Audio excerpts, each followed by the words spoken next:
I am Walter Cummings, 63 years old, and I am sitting in the parking lot of a church that doesn't know my name. The sign out front reads Cornerstone Fellowship, Sunday service 10 a.m. It is a Saturday afternoon, 4 o'clock, and the parking lot should be full. My daughter's wedding was supposed to start 30 minutes ago. I have been sitting in my truck for 25 minutes, watching the empty lot, trying to make sense of something that doesn't make sense. I pulled out the card she gave me 2 months ago. I still had it in my breast pocket, the little ivory card with the gold script lettering she'd been so proud of. Cornerstone Fellowship, 4 p.m. Saturday, October 12th. I checked my phone, October 12th, Saturday, 4:31 p.m. I dialed her number. It rang 4 times, then she picked up.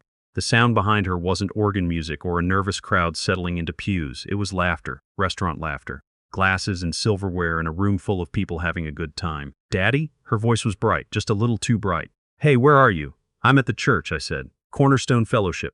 "The parking lot's empty, sweetheart." "Did something change?" There was a pause, not a confused pause, a prepared one. I'd spent 31 years managing commercial real estate contracts. I knew the difference. I heard a man's voice, low and tight, just underneath the ambient noise. My son-in-law. Then I heard my daughter's breath change. "Oh, Daddy," she exhaled. "Oh no, didn't you get the voicemail?" "We moved venues 3 weeks ago. I left you a message." "You didn't leave me a voicemail," I said. "I'm sure I did. I was so stressed with everything, but I'm almost positive."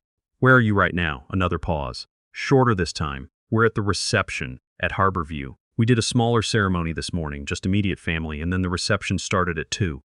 I really thought you knew. I'm so sorry. We'll do dinner, the 4 of us, when we get back from St. Lucia, I promise. The 4 of us." She meant her husband, and his parents. The Kellermans, who apparently had known about the morning ceremony. The Kellermans, who had been standing in some judge's chambers or a small chapel somewhere while I drove 40 minutes to an empty church parking lot in my best suit. "Safe travels," I said. I hung up. I sat there with the phone in my lap, looking at the empty lot, the empty sign, the late afternoon sun hitting the stained glass of a church that had nothing to do with my daughter's wedding. I reached into my jacket, the good one, the charcoal wool I'd had tailored in Charlotte 2 years ago for occasions exactly like this, and I found the envelope. I'd been carrying it since morning. Inside was a cashier's check drawn from my private account at First Southern Trust, $250,000. Her name and her husband's name printed at the top. I had planned to hand it to her before she walked down whatever aisles she walked down today. Tell her it was for the house she'd been wanting. Tell her mother would have wanted her to have it. Her mother had been gone 6 years. I had been saving that moment for 6 years. I looked at the check for a long time. Then I folded it in half, put it back in the envelope, and put the envelope back in my pocket. Then I started the truck and drove home. Before I tell you what happened when they got back from St. Lucia, I want to know where you're watching from. Drop your city in the comments and hit that subscribe button if you believe some lessons cost everything before they teach you anything. My daughter's name is Renata. She is 32 years old, and until she married a man named Philip Kellerman, I would have told you she was the best thing I had ever done with my life. Her mother, Dora, died of pancreatic cancer when Renata was 26. It was fast and it was brutal, and it left the 2 of us in a kind of stunned silence for about a year, circling each other in the grief of a loss neither of us knew how to name. But we came through it, or I thought we did. Philip came along 14 months after Dora passed. Renata met him at a fundraising gala she attended through her marketing job. He was in commercial lending. He wore a watch that cost more than my first car. He shook my hand at their first dinner together like he was doing me a favor. I am a quiet man. I always have been. I grew up in Greensboro, North Carolina, the son of a man who fixed boilers and a woman who cleaned houses, and I carry that in my bones no matter how many years have passed or how much has changed. I don't need to announce myself. I don't need people to know what I have. That was Dora's influence too. She always said the loudest thing in a room is usually the emptiest. What I have done since I was 28 years old, is own property, not glamorously. I started with a duplex in Raleigh that I bought at a tax foreclosure auction with money I had saved working nights and weekends for 3 years. I rented both units, saved the income, bought a small strip mall in Greensboro. Then a warehouse outside Charlotte, then more. I reinvested everything. I lived in the same modest 4-bedroom house I bought in 1998, drove trucks I paid cash for, and let the portfolio do what compounding does when you leave it alone for decades. By the time Philip Kellerman shook my hand like I was a pleasant charity case, my holdings were worth just over $4 million. He didn't know that. He saw a quiet 60-year-old man in sensible shoes who did something vague in real estate. He decided I was small. Renata had started to see me the way he did. It happened slowly. The first time I noticed it, we were having dinner at a restaurant she and Philip had chosen. One of those places where the portions are decorative and the check is not. And she apologized to him for something I said. I had mentioned that I still mowed my own lawn. she said with a little laugh. He's very DIY, you know how it is. And Philip smiled at her, not at me. I filed that away. The second time, she called to tell me she'd seen a house she loved, a 4-bedroom in a newer development outside Charleston. And she mentioned the price the way you mention a mountain you assume someone else will never climb. It's almost $400,000, which I know is a lot, she said, but Philip says with both our incomes we might be able to manage. I asked if she needed help. She said, no, Daddy, we'll figure it out. And there was something in her voice. Not gratitude, not warmth. Just a kind of patient tolerance, like she was managing my feelings about my own limitations. That was when I started watching more carefully. Philip's parents, the Kellermans, were from old Charleston money, the kind that has been diluted by 3 generations of bad decisions but has never lost the accent of old Charleston money. They talked about their summer place on Edisto the way people mention their house keys, just a detail, unremarkable, assumed. They were gracious to me in the way people are gracious to someone they have categorized. What none of them knew, what I had never bothered to correct, was that I knew exactly who Philip's father was. Terrence Kellerman had bought a commercial building on King Street in 2019 that I had looked at myself. He'd overpaid for it by about $80,000, took out a second mortgage on their primary residence to do it, and then lost a significant anchor tenant in 2020 when the pandemic hit. My property manager had mentioned it in passing. It was not a secret, exactly. It was just not something anyone at those dinners seemed to feel the need to volunteer. The family that had decided I was quaint was quietly leveraged to the hilt. I noted this and said nothing. I watched my daughter change. I watched her start talking about things differently, not her values, but her language. Overhead and investment and positioning. She called family gatherings logistics. She started calling my house your place in Greensboro, the way you'd refer to a storage unit someone was sentimentally attached to. Then she gave me the wrong church. I spent 2 evenings after the parking lot drive thinking very clearly about what had happened and what it meant. By the second evening, I wasn't angry anymore. I was just lucid. There is a difference between being hurt and being clear, and I had moved from one to the other. The check was still in my jacket. I hadn't touched it. On the third morning, I called my attorney, a man named Gordon Fitch, who has handled my affairs for 18 years. I told him I needed to make some changes. He asked what kind. I said comprehensive. Gordon is a careful man. He asked me once, in his quiet way, whether I wanted to give myself a few more days. I told him I'd had 32 years. I wasn't impulsive. This was arithmetic. The first thing we did was establish a charitable remainder trust. The trust would receive the proceeds from the eventual sale of 3 of my largest properties. The beneficiary after my lifetime income draw was the Dora Cummings Foundation, a name I had been sitting on for 4 years, waiting for the right time to formalize it. Its purpose: college scholarships for first-generation students in Guilford County, North Carolina, where Dora grew up and where her parents are still buried. Gordon drafted the documents. I signed them on a Thursday morning with a cup of coffee at his conference table. The second thing I did was call my oldest friend, a man named Cecil Bragg. Cecil and I have known each other since we were 22 years old, working the same construction sites. He went into contracting, built a company, sold it.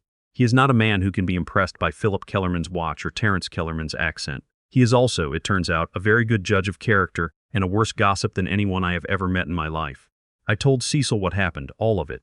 The church parking lot, the voicemail that never came, the reception that proceeded without me, St. Lucia, the check I was still carrying. Cecil listened without interrupting, which is unusual for him. Then he said, "You're going to need me to do something, aren't you?" I said yes. I told him to start talking. Carefully, selectively, just in the circles that mattered. His contractor friends who knew Philip through local business dealings. His wife, who went to the same church as Philip's mother. The story was simple and it was true. Walter Cummings's daughter got married and didn't invite him to the ceremony. He showed up to an empty church. He'd had a check for her, a big one, the kind you give someone when you want to set them up right. But, and this was the part, Cecil was to deliver with the precise weight of a man who can't quite bring himself to say the number. He came home with it still in his pocket. Cecil said, "How big?" I told him. Cecil said, "Walter." I said, "I know," he said, "I'll make some calls." They came back from St. Lucia on a Sunday. On the following Wednesday, Renata called me. Her voice had a particular quality, not quite concerned, but working in that direction. "Daddy," she said, "I've been hearing some things." "What kind of things?" "People are saying, Mrs. Kellerman called my mother-in-law. People are saying you've been upset, that you're telling people you missed the wedding." "I did miss the wedding." A pause. "We talked about this." The voicemail. "Renata," I said, keeping my voice even. I did not receive a voicemail. I drove 40 minutes to a church in my good suit with a gift in my pocket that was empty. "You were at the reception," she said carefully. "I think maybe there was a miscommunication." That phrase. A miscommunication. The same temperature as a typo, an autocorrect. These words that make an injury sound like a weather event. "I'd like to see you both," I said. "You and Philip. Come by the house." Another pause longer. Is everything okay? People are saying you had some kind of gift, a check, and that you came home with it, and you've been— Come by the house, I said. Saturday. I'll make lunch. They came. Philip drove. He always drove. I'd noticed it before, this thing where he needed to be behind the wheel, where arriving on his own terms was important to him. They pulled up in the Audi in my driveway at noon on a Saturday, and I watched them through the kitchen window. I watched him say something to her before they got out, saw her nod, saw them arrange their faces into the appropriate configuration. I made the same thing I always made for her when she came home. Chicken and rice, the way her mother used to do it, with the green onions on top. Renata used to say it was her favorite. She pushed it around her plate. Philip ate carefully, like a man taking precautions. Daddy, she started, we owe you an apology. The communication around the ceremony was, it was a failure on our end. It was a small, private thing, and I should have called you personally to explain the change. I'm sorry. She'd rehearsed it. It was a good apology if you didn't know her. I said, I appreciate that. Philip set down his fork. Sir, we also heard through some mutual acquaintances that you may have been telling people you had a gift for Renata, for us, a financial gift. There it was. The actual reason for the visit dressed up in the clothes of an apology. Who told you that? I asked. It doesn't matter, Philip said. Obviously we feel terrible about the misunderstanding. And if there was something you'd intended to give, we want you to know we're not expecting anything. Renata feels Philip. I said his name once quietly. He stopped. I looked at my daughter. I said, did you want to eat any more of that? She shook her head. I picked up the plates and took them to the kitchen. I heard them murmur to each other while I was at the sink. I couldn't make out the words. I didn't need to. I came back and sat down at the table. There is a check, I said. I had it with me at the church. I've had it since before you left for St. Lucia. Renata's hands moved to the table. Philip became very still. I want to show you something first, I said, before we talk about the check. I went to my office off the kitchen, a small, plain room with a single metal desk and a filing cabinet, not the kind of room that announces itself, and I came back with 2 folders. I set them on the table. The first folder held the property portfolio summary my accountant prepared each quarter. Addresses, valuations, current income, projected appreciation. Gordon had put it together cleanly, 41 pages. The total on the summary page at the front was not $4 million, because the market had been good to me for the past 18 months. Philip picked it up without asking. He opened it. He looked at the first page. His jaw changed. That's current as of last month, I said. Renata was looking at him, not at the folder. She was reading his face. I watched her read it. Daddy, she said. Her voice was different. The second folder, I said, is the Dora Cummings Foundation. She looked at me. I established it 3 weeks ago. It's a charitable trust. It will fund college scholarships in Guilford County in your mother's name. I paused. Gordon, my attorney. Gordon did the paperwork. It's irrevocable. Philip put the portfolio down. What does that mean for? He stopped himself, but not fast enough. For you, I said. He had the awareness to be quiet. The foundation receives the proceeds from the charitable trust properties. My remaining holdings, the income, the appreciation, the eventual disposition, those are addressed in my estate documents, which Gordon revised 3 weeks ago. I folded my hands on the table. You're welcome to have your attorney review anything. That's a matter of public record. Renata's eyes had filled. Not all the way. She was holding it, but they'd changed. Daddy, I didn't. I know what you didn't, I said. You didn't think I had anything worth counting. You and your husband's family. You looked at me and you saw a man who fixed boilers and cleaned houses. That's what your grandfather did, and that's what you assumed I did, more or less. You were embarrassed by me at that restaurant. I could see it. You apologized for me. You didn't invite me to your wedding. I said this without anger. I meant it that way. That's your right. I'm your father, not your obligation. But it meant something, Renata.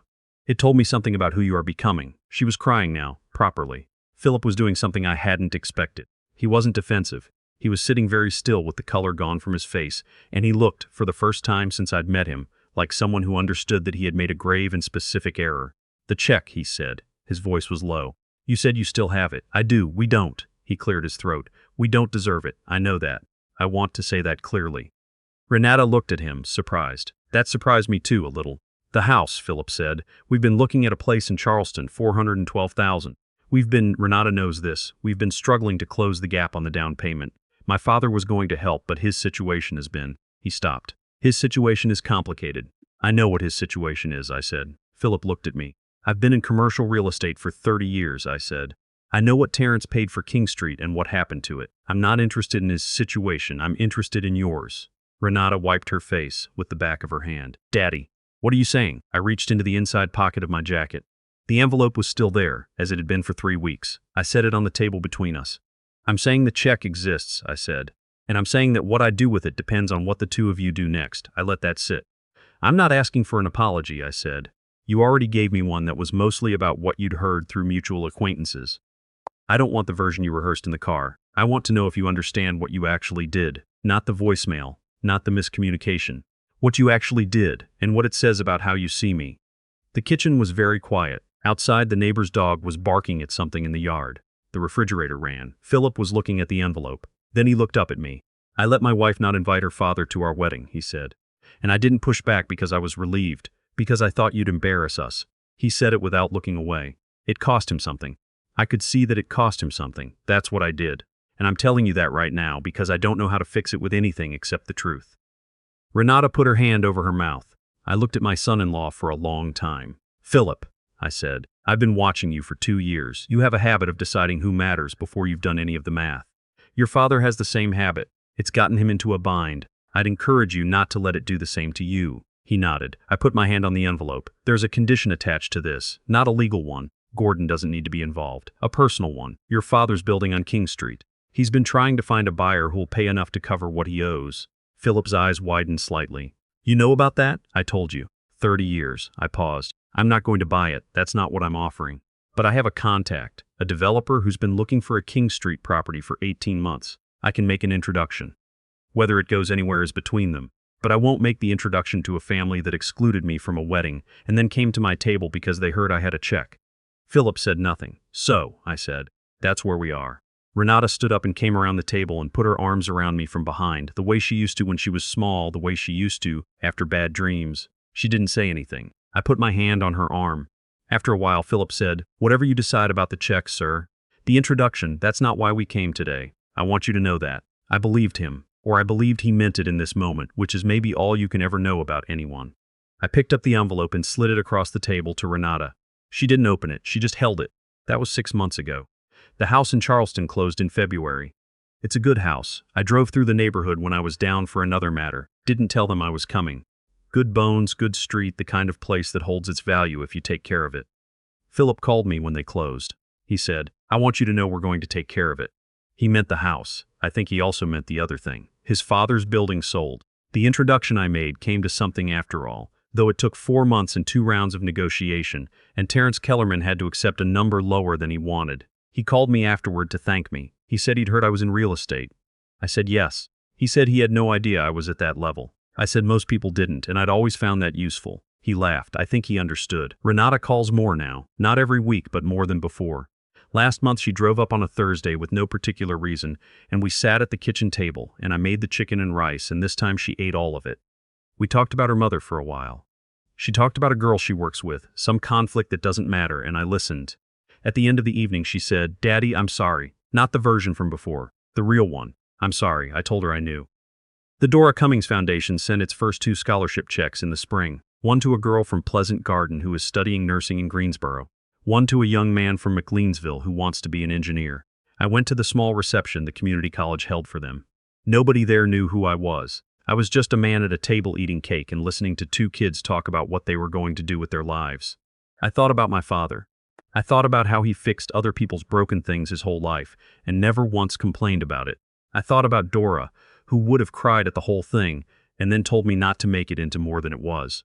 I thought about a church parking lot on a Saturday in October with the sun going down and a check in my pocket and a silence so complete you could hear yourself thinking. You want to know what I'd tell anyone watching this right now? It is very simple. The people who dismiss you because of what your hands look like or what you drive or what neighborhood you come from. They are not wrong to miss what they miss. They miss it because they were never taught how to see it. But you don't have to carry their lesson for them. You don't have to spend your life announcing your worth to people who decided it already. You build what you build, you love who you love, and you let the truth show itself in its own time. It always does.